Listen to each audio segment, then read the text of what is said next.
Hello and welcome to Only a Podcast. Two blokes upside down and many miles from home talk about popular culture and unpopular culture too. Books, music, films, the news, what we had for dinner last night, everything is fair game. We've no idea what we're doing or why, but we're going to do it.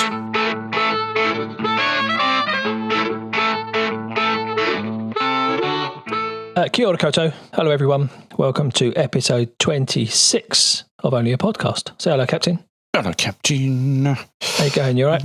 I'm going okay. I'd like to report the vital item of news from the past couple of weeks in Auckland is that tsunami sirens are being stolen. And our regular viewers will remember the siren battles craze of episode 10, no less. Wow. But unfortunately for the siren battlers, who, to the uninitiated, turn up in car parks in the middle of the night to play Celine Dion through misappropriated loudspeakers at hi-fi quality, the tsunami sirens do not work as loudspeakers. They are actually sirens. So whilst we have no tsunami sirens anymore, neither do we have an expansion in siren battling. That's all right. We never get any kind of natural disasters over here, do we? No, nothing goes on. Shouldn't be a problem there. No. Ouch. Wow. So see looking out of the window across the harbour to the massive thing that looks like a volcano. Yeah, that's right. In the harbour. That's the one. Yeah. What's been going on? Well, episode 23, I think it was. We talked about our predictions for the Mercury Prize, didn't we? Yeah. Was it 23? It was 23. Talked about all of them. All of them. We did quite a deep dive, didn't we? We each gave our little predictions and our favourites and all that stuff. And the ceremony itself got postponed because of the death of Her Majesty. So, breaking news really. So the winner's in. Is it a spoiler? Indeed. It's not a spoiler, is it, to tell anyone? No. It's not a spoiler. So all those who are interested were watching it, weren't they? Yeah, exactly, yeah. So, and no one's listening anyway, so it doesn't matter. Little Sims won it, which is, good, I reckon. That's a worthy winner, would you say? I would say that because I think I said at the time it was the one that I didn't think would win, but I wanted it to win. That's right, I listened back to it earlier because I couldn't remember. So there we go. All good. Challenging yet popular, let's put it that way, I think. Enough about you, though. What about Little Sims?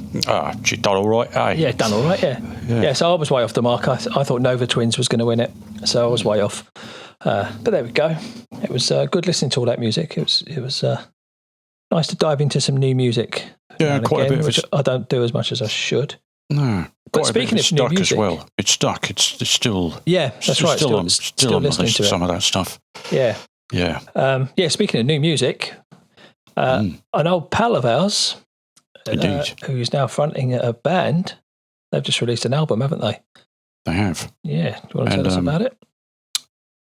The band is called Penny Fleck. And trivia fans, I believe that's the Joker's mum. That's right. There we go. In the Joker film. I didn't know that myself until I Googled. No, I had to look that up. Penny Fleck, and that came up. What's all this about? I thought. Yeah. And you know, when you get, when your friends are in bands and you support them and they're good and it's all fun and all that kind of stuff, and you think, yeah, that's great. And then the album turns up and you think, crikey, this is better than that. Yeah, it's really, really good, isn't it? It's really good. It's class. It's just, I hate using that word, and I've just used it, but terrific. It's a rock album, right? So I'm hearing Foo Fighters style riffs in there, but our friend Jo, hello Jo, she is a female human, so it's an all guy rock band with a female front woman. Yeah. And wow, she's quite a singer, isn't she? I never knew that. Yeah, she's really got some pipes. Another surprise. It's great. If anyone is into radio-friendly rock and roll,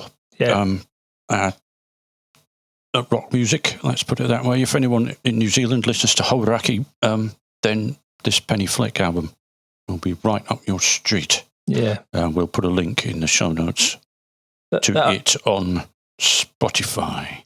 That opening track, which was released first, so I guess is that a single? I guess it is. It's called Lost, and what a melody, what a hooky chorus it's got for a rock song. Yeah, great. So well done, Joe, if you're listening. And the boys. And the boy. Oh, yeah. Whatever they're called. We need a bio, Joe. You're going to write a bio. Well, I'm assuming they're all Spanish. I'm assuming that too. Yeah, because Joe went off to live in Spain many years ago, and I assume they're all Spanish. I don't know. I think so, maybe. Yeah. Let us know, Joe, if you're listening. Yeah, need a biography. Yep. So, that was really good, wasn't it? It was. It was pretty great. And we've got new old music hanging around, haven't we, in the form of the Beatles? Beatles klaxon. Yeah, for serious, for all fans only, because there are many different formats. Yep. But the particular serious Beatles nutcases will look to the 4 LP and 1 EP edition of the original album in a giant box. It's got Klaus Voormann's original artwork on the front without words on it. He said it was good to see that. Bazillions of demos and outtakes and all sorts of faffing about. Stereo and mono mixes of the finest Beatles single, he said. At least the ones where the tracks are not on any albums. Paperback Writer / Rain. Stereo and mono versions. And a book as well in there. You've got something to read while you're listening to umpteen hours of music. Yeah, they've made a video as well. They've made a video for Taxman. Have you seen that, have you? I haven't watched that yet. I have heard the first one of the early versions of Tomorrow Never Knows. Right. Which is out, which is you only get the sort of basic roots of it in there. So it's quite a different thing. We shall hear the whole thing on October the 28th. Just over a week away. I was reading a thing. So Giles Martin has used some AI lent to him by Peter Jackson. So it's the AI that he used for the Get Back film. And it's really clever because it can really separate the instruments. I know they've attempted to do that over the years many times, but this really does it. So they can break everything down into separate tracks and remix it. But I don't know. I'm getting a bit tired of this, really. It's okay. If you could find some technology that would remove all the paint from the Mona Lisa so you could repaint it. Do you know what I mean? Yeah. If I go to Spotify to listen to a Beatles album, I always go to the original. I never listen to the new ones. I don't know why. It's just and it sounds like they've turned the treble up a little bit anyway. Remastered. Let's turn the treble up a bit. Let's turn it up a bit. I did spring for the. We still used CDs in those days. The last remaster, I think, the round of remastering was 2009. I might be wrong, but there certainly was around then. And that one's on Spotify. And it's fine. That's good. But I think you're right. We listened to it as it was because they intended. They are what they are, aren't they, right? It is, It is what it is. And they're not high-fidelity 21st century Pro Tools pieces of work, are they? And nor should they be. They had bits of tape and they had limited number of tracks on said tape, and that's why half the things were done the way they were done. The aforementioned Tomorrow Never Knows with 5 tape loops strung across the Abbey Road place extravaganza with guys holding pencils and to string them out, and it's a different world. But, it is. So it's interesting. I suppose it's interesting, but that's about all for me, really. It doesn't really do much for me. Certainly wouldn't go out and buy anything physical from this collection, I don't think. No. Yeah. So, they've made a video for Taxman. I don't know if that means it's out as a single. I'm not sure, but it's kind of animated, sort of Yellow Submarine style animation for Taxman. All that. Yeah. That's all good. I just pop in here with a very short a new music connection to the Beatles in a very minor way, and I've been listening to the new album from Ian McNabb, ex of the Icicle Works. Yeah, and folks, it's called... Go on, McNabb. It's called Abbey Road. Which is the worst thing about it. It's actually quite a decent record, but the title, you should be ashamed of yourself, Mr. McNabb. Yeah, he's a good guy, isn't he, Ian McNabb? I saw the Icicle Works live quite a few times back in the day. Yeah. And good band. I've got his solo album from the 90s, Head Like a Rock, which is absolutely great and very Neil Youngish, a bit sort of. I think Crazy Horse are on the album. Okay. Or they certainly were on the free live album that came. Oh, never mind. Anyway, going back, it's a bit rockier than Icicle Works, but really good. Yeah. Unfortunately, not on Spotify. Dash. Oh, is it not? Oh, okay. Yeah, you do get the odd one, don't you? Yeah. From time to time. Yeah, I've gone looking for old albums that I used to own on CD and I can't find them on Spotify. But did you know that Amazon, if you buy a CD from Amazon, which I haven't done for a long time, but I used to buy a lot of CDs from Amazon, they give you a digital version of it for free. So, and they do your whole back catalogue. So if I go into Amazon Music now, the app, sign in with my Amazon account, there's a digital version of every CD I ever bought from Amazon. So that's quite good because not all of them have made it to Spotify.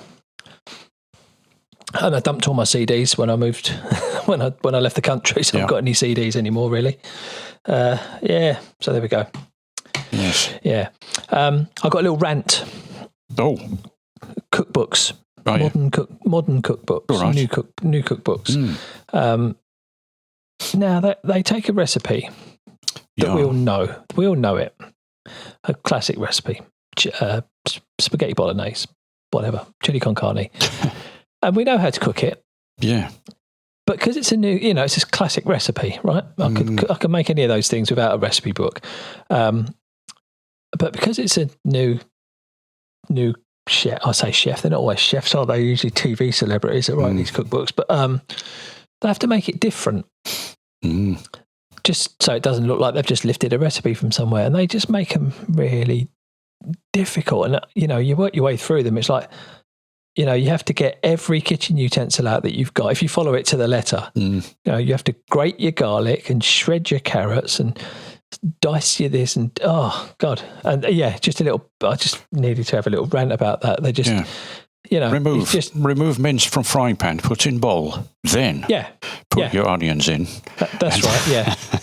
Yeah, that's exactly right. What? Yeah, and it's, I know, I can cook. I've cooked all my life and I know how to make these things. So whenever I look at a recipe book, I don't look at the method at all. I just look at the ingredients, just so I get my quantities right. You know what I mean? I know how to make a pasta sauce. I don't need them to tell me to, in a separate pan, heat your onions in a little bit of white wine vinegar. No, you don't need that. And they do put vinegar in a lot of things as well, these modern cookbooks. I don't know why. Anyway, that was all. I've had that rant written down on my list for this podcast, I think every episode, and I've never actually got it out. But how many cookbooks have you got then? Well, not.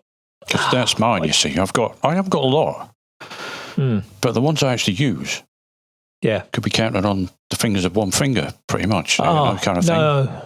No, we've got I suppose about 10, but there's 5 of those at least that get used every single week. There's all the Bosch ones. The Bosch ones are brilliant. If you haven't got any Bosch, if you're interested in making some nice vegan food, buy the Bosch ones.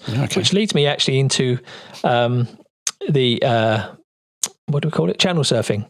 Right. If you want to do a bit of cooking and want to do something a bit different cooking wise, look at Bosch TV on YouTube. Oh yeah. All vegan food, and it's incredible. Cool. And they had their own TV series in the UK. The first all vegan cookery show. Bosch. You won't go wrong with Bosch. So. I will do that. We're always looking for new stuff. Oh yeah, go to Bosch.tv. I think it is on YouTube. There we go. The cookbooks are brilliant. Go get yourself some Bosch cookbooks. They're really good. So I didn't have a channel surfing for this week, but I've just accidentally got one. Serendipity. I've got about a third of a channel. Oh, yeah, just a bit weird. Oh no, one of them old Edmonds ones. Eh? It's a third of a channel basically because I like a bit of the channel and I don't really watch the other bits. It's very, it's a car show. It's a car show. It's called the Late Break Show. And it's a very nice chap called Johnny Smith who knows an awful lot about things. They have electric cars, the new electric cars reviewed, and reviewing cars. No thanks. But the bit I do like is people phone him up and goes, "I found this thing in a barn," and so he goes along, and generally the barn finds a sort of half an hour video of them. Yeah, and trying to dig this thing out, or whatever it is, and maybe get it started, which is incredibly suspenseful. Yeah, but quite interesting that they find some of these things. A Lamborghini Espada in a barn in the middle of Wales. Who'd have thought it? Yeah, kind of stuff. So that's a third of a channel, if you like. I like that specific bit of that channel. Resurrecting these dusty That happened to a mate of mine a few years ago. His uncle died, and the widow said, "Oh, there's an old car in the shed, in the garage. He hasn't touched it in years. You can have it if you want." So my mate went and had a look. It was a Lotus. Oh, excellent. And it had like about 500 miles on the clock or something, and flat tyres and seized up brakes. And got that sorted, and off he went. But sort of thing that happens to other people, that isn't it? Yeah, but some of these are not barns. He gets very defensive when he has a barn find, but it is in fact a garage attached to a semi in Warrington or somewhere like that. And there's a car in there, which other people are living next door to the car in the garage. The car's been in the garage for 20 years, and it's covered in, deflated pool toys and kids' bits and pieces and boxes of books and newspapers and that's it. It's not in a barn. It's just in storage, really, in a garage next to a house. Not quite as exciting as a barn find, but quite perplexing, really, the fact that you would stick your car in there for so long and it's just there. Just leave it. It's right there. Weird, eh? Next what door. About the cars you see in this country? Well, down here, I don't know about up where you are. Amazing, the old cars. Oh yeah, absolutely amazing. I don't know how they got here. I don't know the story behind it. There must be someone must have made documentaries about that or something. I'm sure, because incredible old cars. Because before I moved over here, someone I know said to me, he's into doing up cars and selling them, and he said to me, "If you find any old Ford Escorts over there, ship them over. I'll buy them off you." He said it's full of them over there, and I didn't know what he meant, but he's right. It's Capris and Escorts, and there's big American jobs and Morris Minors, and I was in Tiano last weekend and walking through the car park of a hotel, and in every parking space in this hotel was a Rover of various ages. There must have been some sort of convention going on down there, all these different Rovers going back to really old ones. Yeah. But they're everywhere, they're all over this country, and I don't quite know the story behind that. I mean, my dad tends to blame it on there's no salt on the road, so obviously through various winters, you're not going to be attacked by the rust, by all that stuff. So that's one reason, I guess. Climate. Climatary reasons. My cars were built here. Cars were obviously imported. I think I've been told stories about having to put your name down for a new car. Because it was on a ship somewhere, obviously. It took a long time to get here. But let's just say the climate's better and they're out there somewhere. Yeah, and people just look after them and love them, don't they? Classic cars, it's great. Although I have been looking at this, what's it called? Oh, this one, the guys in the Australian outback finding cars, and they go, "There's no rust out here, no rust at all." Well, there is. What they mean is, it takes much longer. Yeah. Okay, it's dry and deserty and all that kind of thing. And they get these cars and go, "Look, there's no rust on it."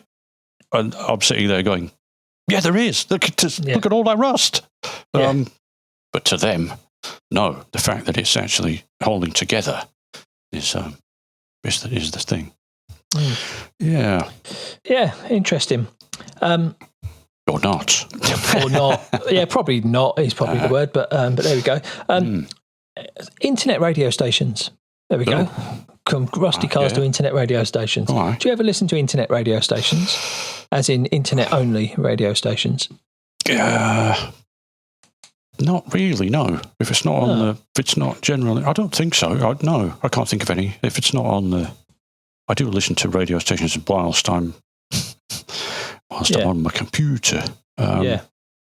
But no, I don't generally go looking around. You get lots of the shows on Mixcloud or TuneIn Radio. I've listened to a few over the last few years, off and on. When I was back in the UK, I used to listen to Soho Radio quite a lot, sort of a community station out of Soho, online. And they had some kind of semi-famous presenters, and Pete Perfides, for example, would do a show on there, and people of that ilk would go on and do a show, and another one called Boogaloo Radio, which I dip in and out of occasionally, and I've been listening to another one called Totally Wired Radio, because I saw that Emily Capel, friend of the show, does a show on there. So I was listening to one of her shows, and she did a special on cover versions. So she played lots of covers, and it was great. Some you'd expect, some you wouldn't.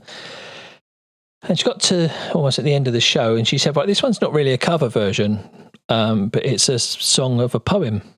It's a musical version of a poem, and it's Arctic Monkeys. I Want to Be Yours." And I hadn't realised all this time.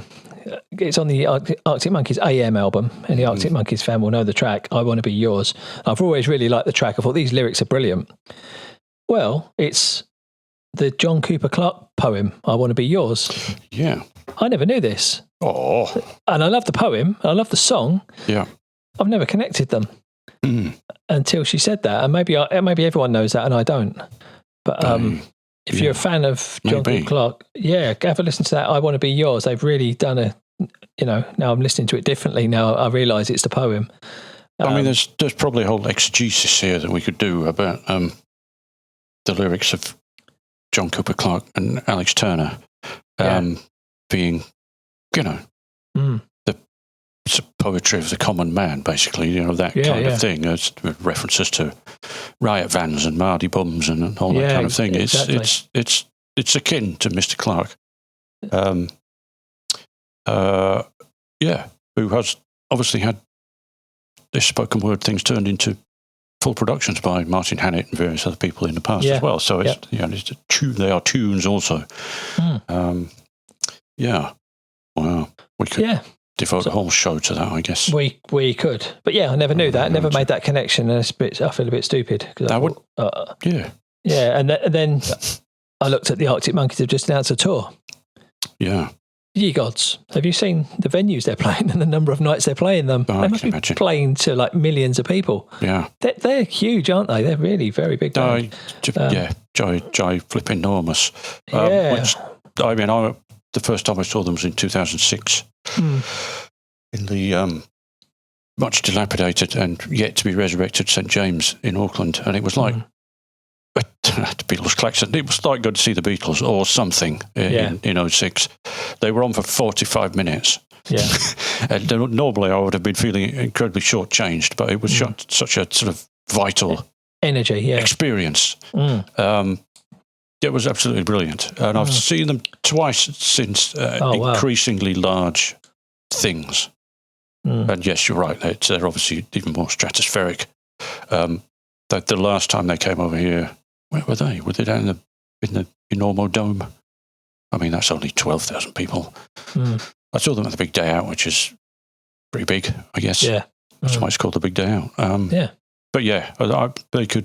There isn't a place on the planet probably that they couldn't fill, given the right circumstances. Do I like the new stuff? Well, I don't know. I need to pay more attention to the new album. I think I've heard of 3 tracks off it. Yeah, it's from what I've heard of it, it's very similar to the previous album, and it's fine. They're evolving. They can't keep doing Mardy Bum, can they? They've grown up a bit since then. But they were. I mean, at that time, we needed when they came along, which was, when was that, 2003, something like that. Yeah. When they came along, we needed some new music, I think. The 90s had gone. And then you got Arctic Monkeys and the Libertines came along. It's like, we're back. There's some punk rock. There is still some rock and roll out there. So but John Cooper Clarke, Arctic Monkeys. Never made that connection. Yeah, but just flipping back to the do you listen to internet radio? Well, I listen to odd shows every now and again. My Sheffield Wednesday mate Beastie, who's out there. He's got a blues show and a rock show. Right. And I listen to occasional episodes of those and that kind of stuff, but I don't fire up at radio station, press play and leave it on. No, that it's kind all of sort thing. of I would go and find a specific show. But Steve's indie show, Steve Williamson, as well. I just go and listen to the odd one of those now and again. Yeah, it's good because it's all on demand. So you just find someone you like and listen when you like. You find them on Mixcloud, and I still can't get my head around Mixcloud. If anyone out there understands Mixcloud, please let me know, because do you have to pay for it? Do you not? How do you put music on there? Are you breaking the law? Or how do you do it? I can't do it. I can't. I'd really like to be able to figure out Mixcloud, but I just can't. I don't know. Yeah, no, it's a mystery to me, but I'm sure it's all very simple. Someone can explain it. I think you have to use something called OBS, which is a broadcasting software. But I don't know how it works. We've talked about maybe doing only a podcast radio show, haven't we? We're actually playing some music. So maybe we'll do that one of these days. Special, possibly. Yeah, the odd special here and there. Album reviews, track by track. Could do something like that. Why not? Yeah. So, we've got an RIP this week, haven't we? Quite a big one. Fairly significant, yeah. Yeah, quite a big loss. Robbie Coltrane. Literally. Big old fella, Robbie. But one of the greats, really. Again, another one you don't really appreciate them till they've gone. It's taken me, over to YouTube to look at some of the old alternative comedy stuff from the early 80s. I'd forgotten about a lot of it. Al Fresco, Kick Up the 80s, all those things, obviously the young ones. But he had some great television roles, didn't he? Of course, Samuel Johnson in Blackadder. Incredible. What an episode that is. One of the best. Yeah. It's just made me want to find, and it is out there somewhere on BritBox or whatever thing, Tutti Frutti, the original. Yeah, just about to say that. I remember loving that at the time. Oh, I know we keep threatening to dip into Rolling Stone's 100 greatest TV shows of all time. Yeah. That wouldn't have been on Rolling Stone's list, but it certainly would be on mine. Yeah, I don't really remember it. When was it? 87. So it's a few years ago now. But I'd love to see that again. Yeah, so definitely. I must try and find that somewhere. Yeah. But he did all sorts of stuff. Then, of course, Cracker. Which I don't know if you watched Cracker, did you? But I've seen some of it. Oh, it was brilliant. It was so brilliant. I think he won BAFTA for Best Actor 3 times for that. And I was looking down his kind of work, his, what do you call it? TVography thing. And he appeared in all kinds of stuff as well, like he appeared in Frasier. Did you know that? Yeah, not until this week, basically. He was in Still Game, which we've talked about on here before. He was the voice of the Gruffalo. Then film-wise, of course, he was in a couple of James Bonds. Yes. Things like Mona Lisa. Was he in Nuns on the Run? Was he in that? Yeah, I think he so. was. Yeah, he was. You go. GoldenEye. Yeah, and of course Harry Potter. No one else could have played Hagrid, could they? Who else could have played Hagrid? No. I can't think. So, sad loss, really. One of the good ones, I think. Indeed. And I got a bit of feedback from one of our fans. There you go. Yeah, I know.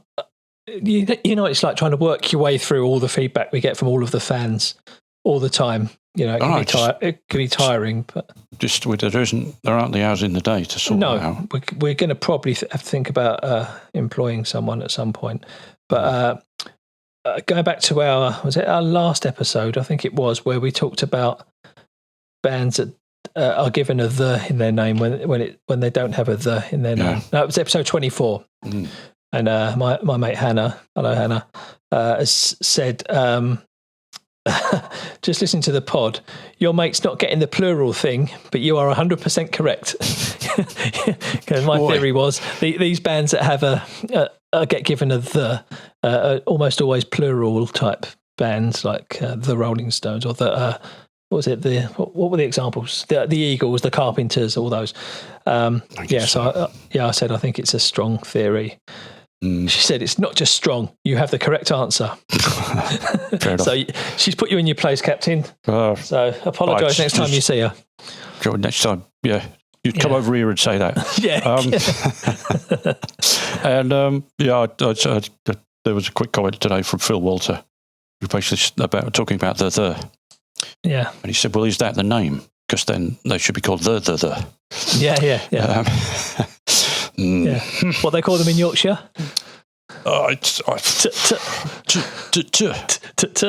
In Yorkshire, yeah. It's nice to get a little bit of feedback anyway, so well done for that. Thanks, folks.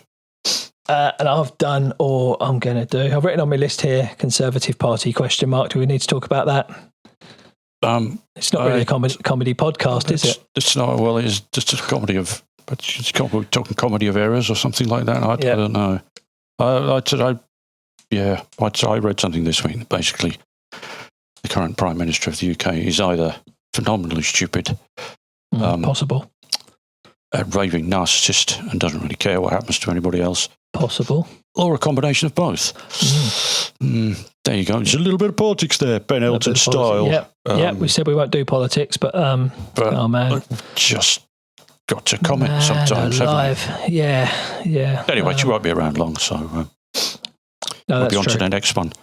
Did you? I'm going to have to look this up for the next one, because I've realised that there is a fact about Italian prime ministers, and I'm going to have to verify it. But since the war, is it like something like no Italian prime minister has lasted longer than 13 months or something like that? Did I read something about that? They've had dozens of them. They've got an interesting one now, haven't they? The UK kind of trying to match it or something. Well, trying to catch up. It's all gone very, very wonky, hasn't it? I saw a brilliant little video clip from George Monbiot about neoliberalism. Did you see that? I retweeted it on my personal account. That's well worth a watch. If you didn't watch it, it's 10 minutes, but might explain why the country's falling to pieces. Watch this space. But by next episode, the UK will have a new prime minister, I'm sure. Yeah, and like the current one, they won't actually be running the country. It'll be people you never see. Yeah, that's exactly it. That's what George Monbiot talks about. Yeah. So there we go. All right, there we go. Finishing on a serious note. Yeah, sorry about that, folks. We said we don't talk about politics. Do that again. So what we have to say is that ignoring the last 5 minutes, give us some comments on the things we have expounded upon in this issue. Give us a tweet, give us a retweet, give us a toot, and give us a whatever. Yeah. What do you do on Facebook? I don't know. I don't go on there much. Share, like. Do you? Okay, that'll do. We'll have that. All those things. Yeah. Let's go, shall we? We should do that. Yeah. Say goodbye, Captain. Goodbye, Captain. See you later, folks. Have a good one. You've been listening to Only a Podcast. If you would like to get in touch and share your feedback and ideas, we'd love to hear from you.